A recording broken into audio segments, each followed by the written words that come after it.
Many foreign students come to the United States each year to follow the American dream, often unprepared for the challenges presented in the United States. There are criminals, gangs, drug dealers, and more. Today's story is about an international student who treads in dangerous waters on October 11th, 2007.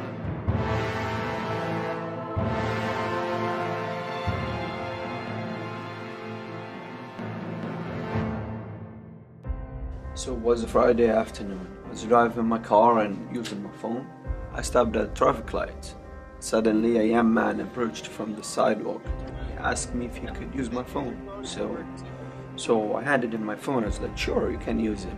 Now where I come from, it's considered rude if I don't help him, somebody asks for help. And then he typed in the number, called, nobody answered. And he handed me back the phone and said, thank you. A few days later, I received a call from an unknown number.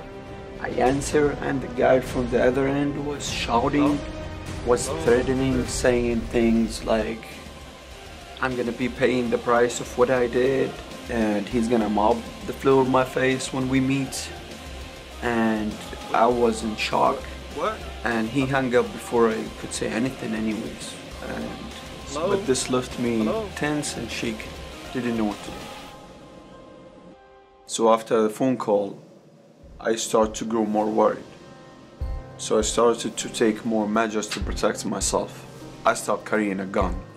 I'm glad I did, because one day I was walking home from school and I was confronted by a guy, a stranger, who said, we finally met. I go, excuse me, do I know you? He's like, nah, yeah. Well, hand me the gun and we will talk after about the documents. It's like, what documents? What are you talking about? And as soon as he said gun, I knew he knew something. So out of fear, I pulled out my gun, pointed at him, was able with one move to disarm me, took my gun and pointed it back at me.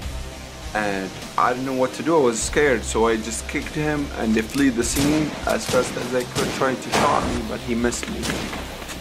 I was able to get home, hid behind my door, close it, but then I threw my suitcase and it was popped open.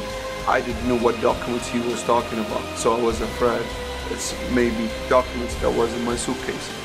So I pulled them all together back to the suitcase and I wanted to call the police, so I reached to my phone, but wait, I remember my phone could be tracked. So I was looking for other options. I reached to the landline and tried to call 911, but it was too late. The guy was able to break in and point the gun on my face. And that's when I fell back and woke up. Wait. You woke up? I did. It was just a dream. Just a dream? It was. Jesus Christ, the show's called True Crime, not Dream Crime. So is that a wrap then? It is.